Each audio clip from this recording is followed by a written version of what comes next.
नमस्ते एवरीवन। आज देखेंगे हम क्लास 12th के सॉल्यूशन चैप्टर से जो क्वेश्चन बने हैं नीट में अभी तक उनके बारे में। तो नीट PYQs जो है हम देखने वाले हैं।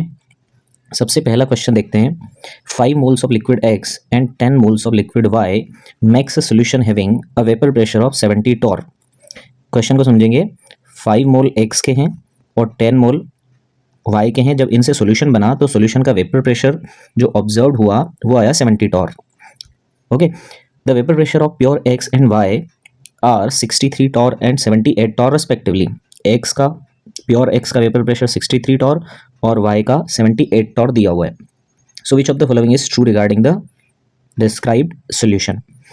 अब क्वेश्चन में ऑप्शन देखें अगर हम तो पूछ रहा है कि क्या ये आइडियल है, पॉजिटिव डेविएशन, नेगेटिव डेविएशन या वॉल्यूम ग्रेटर। इसका मतलब हमें क्या करना पड़ेगा, हमें कैलकुलेट करना पड़ेगा कि क्या एक्चुअल जो कैलकुलेटेड वेपर प्रेशर है सॉल्यूशन का वो ये आ रहा है या नहीं आ रहा है। अगर वेपर प्रेशर जो हम ऑब्जर्व्ड कर रहे हैं वो अगर छोटा है P कैलकुलेटेड से, ठीक है, इसका मतलब कि जो हम सोच रहे हैं उससे कम प्रेशर आ रहा है। कम प्रेशर आ रहा है इसका मतलब ये क्या होगा, नेगेटिव डेविएशन।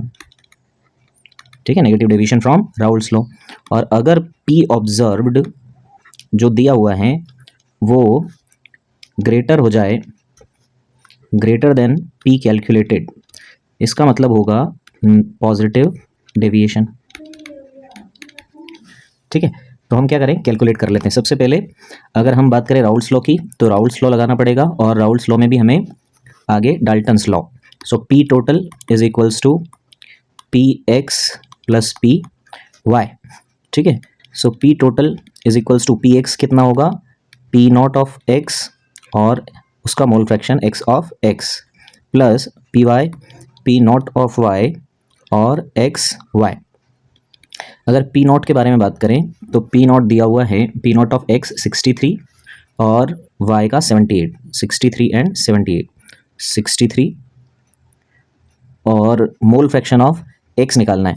ठीक है, तो मोल फ्रैक्शन ऑफ X कैसे निकालेंगे अपन, X of X। Total mole fraction कितने हैं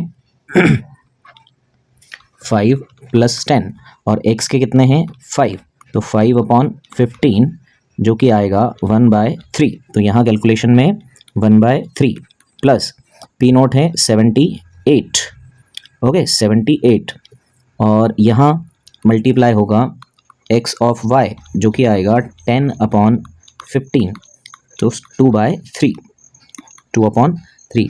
ये अपन कैंसिल करेंगे, 2 1 3 से कैंसिल करेंगे, 3 2 ज़ा 6 ज़ा, सो 21 प्लस 26 इंटू 2, 21 प्लस 52 और इसका आंसर आएगा 73 टॉर। ओके, और ये क्या है हमारा, ये P टोटल है। ये P टोटल जो है, ये P टोटल जो है हमने क्या किया है, कैलकुलेट किया है। ठीक है, P जो हमारा ऑब्जर्व्ड है वो कितना दिया हुआ है, वो दिया हुआ है 70 टॉर। ठीक है, सो इसका मतलब हुआ कि P calculate is greater than P observe और इस वजह से ये सॉल्यूशन शो करेगा negative deviation from Raoult's law. So the answer is solution shows negative deviation. Answer number D. Next question, NEET 2025 का मैच करना है लिस्ट 1 और लिस्ट 2 को। लिस्ट 1 में एग्जांपल्स दिए हुए हैं और लिस्ट 2 में जो है हमें टाइप्स ऑफ सॉल्यूशन दिए हुए हैं। ठीक है, तो हम मैच करते हैं। ठीक है, जो पता है उन्हें हम पहले मैच कर लेते हैं। सबसे पहले हम एलॉय देख लेंगे। एलॉय जो है वो सॉलिड इन सॉलिड होता है। फिर सी अमलगम जो है वो मरकरी और किसी मेटल का मिक्सचर होता है। सो अमलगम जाएगा लिक्विड इन सॉलिड, फोर्थ। फिर हम डी कर लेंगे। स्मोक जो है, स्मोक के पार्टिकल सॉलिड होते हैं और गैस में है, तो सॉलिड इन गैस। ओके, और लास्ट बच गया ए, ह्यूमिडिटी जो है वो लिक्विड इन गैस बनेगा। ठीक है, तो अगर ये आंसर है तो हम मैच कर लेंगे A2, B1, C4 and D3। So answer is D. बहुत इजी क्वेश्चन था। आगे बढ़ते हैं। नेक्स्ट क्वेश्चन है नीट 2025 का, विच of the following aqueous solution will exhibit the highest boiling point. क्या निकालना है? Highest boiling point. इसका मतलब क्वेश्चन है हमारा कॉलिगेटिव प्रॉपर्टीज का, ठीक है। और कॉलिगेटिव प्रॉपर्टीज में बॉइलिंग पॉइंट में क्या होता है? एलिवेशन होता है, ठीक है, एलिवेशन इन बॉइलिंग पॉइंट, ठीक है। इसका फॉर्मूला क्या बनता है? Del T B is equals to K B M, ठीक है। अब कॉलिगेटिव प्रॉपर्टी जो है ये डिपेंड करती है number of solute particles, solute particles. तो हमें क्या करना पड़ेगा? यहाँ आई का मल्टीप्लाई करना पड़ेगा। इसका मतलब कि चीज़ें डिपेंड करेगी आई पे। आई क्या है? वॉन हॉफ फैक्टर, ठीक है। तो जिसका आई ज़्यादा होगा उसके लिए बॉइलिंग पॉइंट एलिवेशन सबसे ज़्यादा होगा, क्योंकि जो आपका मोलैरिटी है, सॉल्यूशन की कंसंट्रेशन है, वो तो लगभग समान है। तो अगर यहाँ देखें हम Na2SO4 में, तो 2 Na है और एक SO4 है। तो यहाँ एक फार्मूले से हमें 2 + 1 3 आयंस मिल रहे हैं, 3 आयंस मिल रहे हैं। इसका मतलब यहाँ आई की वैल्यू कितनी आएगी? 3 आएगी। फिर हम ग्लूकोज देख लेते हैं। ग्लूकोज जो है, एक मॉलिक्यूल जो है वो सिर्फ एक ही मॉलिक्यूल देता है, ठीक है। और इसके लिए आई की वैल्यू इसलिए कितनी हो जाएगी? 1 हो जाएगी। फिर अगर हम यूरिया की बात करें तो NH2CONH2, यूरिया भी जो है इसके लिए आई की वैल्यू 1 है, क्योंकि ये एक नॉन इलेक्ट्रोलाइट है। फिर हम बात करते हैं डी ऑप्शन KNO3। KNO3 में पोटेशियम आयन है और NO3 माइनस आयन है, और इसलिए इसकी आई की वैल्यू कितनी बनेगी? 2 बनेगी। तो हमें दिख रहा है कि सबसे ज़्यादा आई की वैल्यू कहाँ है? Na2SO4 में है, और आई की वैल्यू ज़्यादा है, इसका मतलब नंबर ऑफ पार्टिकल्स भी उसमें ज़्यादा है। इस वजह से ए जो होगा इसमें सबसे ज़्यादा एलिवेशन इन बॉइलिंग पॉइंट देखने को मिलेगा, और इसी वजह से इसका हाईएस्ट बॉइलिंग पॉइंट भी होगा। नेक्स्ट क्वेश्चन देखिए, रीनीट 2024 से आया हुआ है। Mass of glucose required to be dissolved to prepare 1 litre of its solution. क्या करना है? ग्लूकोज का कुछ मास लेना है जो दिया नहीं है, वो कैलकुलेट करना है, और उसको 1 लीटर वाटर में डिजॉल्व करके एक सॉल्यूशन बनाना है। और ये सॉल्यूशन क्या होगा? विच इज़ आइसोटोनिक विद 15 ग्राम पर लीटर सॉल्यूशन ऑफ यूरिया, ठीक है। आइसोटोनिक होने का मतलब क्या है? कि सेम ऑस्मोटिक प्रेशर होगा, ठीक है। Pi of glucose solution become equal to pi of urea solution. अब पाई का फॉर्मूला है CRT, ओके, और ये हो जाएगा ग्लूकोज के लिए और ये हो जाएगा यूरिया के लिए। अब ये RT कैंसिल हो जाएगा। इसका मतलब कॉन्सेंट्रेशन जो है ग्लूकोज के सॉल्यूशन की वो बराबर होना चाहिए यूरिया के कॉन्सेंट्रेशन के, ठीक है। और यूरिया का सॉल्यूशन दिया हुआ है 15 ग्राम पर लीटर, ठीक है। और कंसंट्रेशन में यहाँ पे हम क्या लेते हैं? मोलैरिटी। तो molarity of glucose solution should be equal to molarity of urea solution, ठीक है। तो सबसे पहले अपन यूरिया की मोलैरिटी कैलकुलेट करते हैं। सो मोलैरिटी ऑफ यूरिया, उसके लिए क्या करना पड़ेगा? सबसे पहले नंबर ऑफ मोल्स और volume of solution in litre. तो नंबर ऑफ मोल्स निकालने के लिए given mass, molar mass, given mass कितना है? 15 ग्राम, 15 ग्राम अपॉन यूरिया के लिए मोलर मास कितना आता है? मोलर मास जो है वो आएगा 60, ठीक है। आप कैलकुलेट कर सकते हैं। नाइट्रोजन 14, हाइड्रोजन 1, कार्बन 12 और ऑक्सीजन 16, ठीक है। तो आंसर बनेगा 60। सो ये बना 60, और वॉल्यूम कितना दिया हुआ है? 1 लीटर। सो कैलकुलेट करेंगे हम।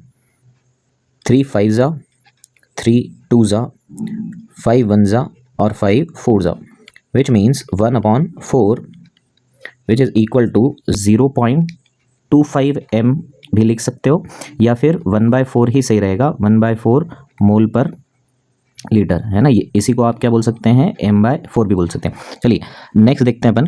अगर इस सॉल्यूशन को हम यूरिया के सॉल्यूशन के साथ में आइसोटोनिक करने वाले हैं, तो molarity of glucose solution is equals to number of moles per litre of solution. यहाँ मोलैरिटी आ गई हमारी 1/4 equals to number of moles. Given mass नहीं दिया हुआ है ग्लूकोज का, और यूरिया ग्लूकोज के लिए मोलर मास होगा 180 ग्राम्स पर मोल, ठीक है। तो यहाँ लिख लेंगे नीचे 180 और इंटू 1, क्योंकि 1 लीटर में बनाना है। अब इसको हम ऊपर मल्टीप्लाई कर देंगे तो 180/4 is equals to weight of glucose.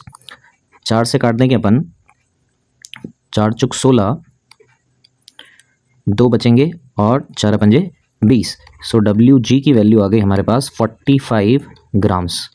ठीक है, मतलब वेट ऑफ ग्लूकोज कितना लगेगा 45 ग्राम्स, और हमारा ऑप्शन नंबर डी है 45 ग्राम्स, तो आंसर आया डी।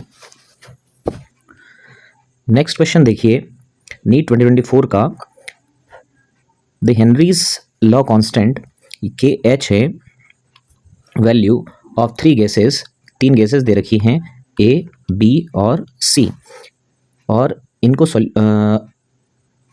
सॉल्युबल किया गया है वाटर के अंदर, और वैल्यूज़ हैं 145 किलो बार, फिर 2 × 10⁻⁻5 किलो बार और 35 किलो बार। ठीक है, पूछा है solubility of these gases in water follows the order. ठीक है, इनके डिक्रीजिंग ऑर्डर में हमें क्या करना है, सॉल्युबिलिटी के डिक्रीजिंग ऑर्डर को लिखना है। तो अगर हम बात करें हेनरीज लॉ कांस्टेंट की, तो हेनरी लॉ कहता है कि P is proportional to X and P is equal to KH(X). X क्या है यहाँ पर, सॉल्युबिलिटी हमें KH दिया हुआ है, तो KH की वैल्यू अगर हमें निकालनी है तो सॉल्युबिलिटी नीचे आएगी, तो P/X। इसका मतलब ये है कि KH की वैल्यू ज़्यादा होगी तो सॉल्युबिलिटी कम होगी। ठीक है, तो सबसे पहले अपन KH का ऑर्डर लिख लेते हैं। सबसे बड़ी वैल्यू A की है, उससे छोटी C और सबसे छोटा B। ठीक है, ये वैल्यूज़ हमें दिख रही है। अगर ये KH का ऑर्डर है तो X का ऑर्डर क्या हो जाएगा, इसका उल्टा, मीन्स A फिर C और B। इसका मतलब ये हुआ कि B जो है, B की सॉल्युबिलिटी सबसे ज़्यादा होगी, उसके बाद C और उसके बाद A। तो हमें डिक्रीजिंग ऑर्डर लिखना है, तो हम ऐसे लिखेंगे कि B सबसे पहले आएगा, उससे कम C और सबसे कम A। ठीक है, तो ये ऑर्डर जो है हमें कहाँ मिल रहा है, B, C और A, ऑप्शन नंबर B में। ठीक है, तो आई होप कि ये हेनरी लॉ का सॉल्युबिलिटी के साथ में कॉन्सेप्ट जो है वो समझ आया होगा। नेक्स्ट क्वेश्चन देखिए, नीट 2024 में ड्यूरिंग द प्रिपरेशन ऑफ मोहर सॉल्ट सॉल्यूशन, मोहर सॉल्ट किसको बोलेंगे हम, फेरस अमोनियम सल्फेट। सो मोहर सॉल्ट का फार्मूला बनेगा FeSO4 dot NH4 twice SO4 dot 6H2O। ठीक है, 6 वाटर ऑफ क्रिस्टलाइजेशन इसमें होंगे, तो ये बना मोहर सॉल्ट, और ये जो है एक डबल सॉल्ट है। ठीक है, ये क्या है, एक डबल सॉल्ट है। ये डॉट यहाँ पे आपको दिख रहा होगा, इससे हमें पता चलता है कि ये एक डबल सॉल्ट है। Now which of the following acid is added to prevent hydrolysis of Fe2+ ion. तो ये एक प्रैक्टिकल बेस्ड क्वेश्चन है, और 11th क्लास में हम मोहर सॉल्ट की प्रिपरेशन करते हैं, तो वहाँ हम डाइल्यूट सल्फ्यूरिक एसिड का इस्तेमाल करते हैं, डाइल्यूट सल्फ्यूरिक एसिड। ठीक है, डाइल्यूट सल्फ्यूरिक एसिड का हम इस्तेमाल करते हैं। क्यों करते हैं, ताकि हाइड्रोलिसिस जो है Fe2+ का वो प्रिवेंट हो सके। इसका मतलब ये है कि जो Fe2+ आयन है, ये क्या करते हैं, H2O के साथ में रिएक्शन करके FeOH ट्वाइस और H+ बनाते हैं। तो हमें यहाँ 2 लगाना पड़ेगा और यहाँ भी 2 लगाना पड़ेगा इक्वेशन को बैलेंस करने के लिए। अब हम क्या करेंगे, अगर हम मोहर सॉल्ट के प्रिपरेशन के दौरान डाइल्यूट H2SO4 डालेंगे, तो डाइल्यूट H2SO4 जो हैं वो H+ आयन रिलीज़ करेगा, और H+ आयन रिलीज़ करेगा तो सॉल्यूशन के अंदर H+ आयन की कंसंट्रेशन जो है वो और भी ज़्यादा बढ़ जाएगी। ठीक है, और कंसंट्रेशन बढ़ने की वजह से ये जो इक्विलिब्रियम है ये किधर शिफ्ट हो जाएगा, बैकवर्ड शिफ्ट हो जाएगा। इसका मतलब कि Fe2+ आयन जो हैं वो FeOH ट्वाइस में नहीं बदलेगा, और ये एक टर्बिड PPT होता है। ठीक है, क्लाउडी PPT होता है, और Fe2+ FeOH ट्वाइस बना लेगा, तो मोहर सॉल्ट नहीं बनने वाला है। इस वजह से इस टर्बिड सॉल्यूशन से बचने के लिए हम डाइल्यूट H2SO4 डालेंगे, जिससे ली शेटलर प्रिंसिपल लगेगा और इक्विलिब्रियम बैकवर्ड शिफ्ट हो जाएगा। Fe2+ जो है वो एज इट इज़ रहेंगे। दूसरा कॉन्सेप्ट इसमें ये है कि जो Fe2+ आयन हैं वो ऑक्सीडाइज भी होते हैं Fe3+ आयन में, ठीक है। तो इस ऑक्सीडेशन से भी बचा जाए उसके लिए भी हम क्या करते हैं, डाइल्यूट सल्फ्यूरिक एसिड डालते हैं। अगर हम कॉन्सेंट्रेटेड सल्फ्यूरिक एसिड डालेंगे तो कॉन्सेंट्रेटेड सल्फ्यूरिक एसिड जो है वो ऑक्सीडाइजिंग एजेंट होता है और वो Fe2+ आयन को Fe3+ में भी कन्वर्ट कर देगा, ठीक है। तो मेन रीज़न जो है हमारा ये टर्बिड PPT ना बने सॉल्यूशन में, इस वजह से डाइल्यूट सल्फ्यूरिक एसिड डाला जाता है। तो यहाँ आंसर क्या आएगा, डी, डाइल्यूट सल्फ्यूरिक एसिड।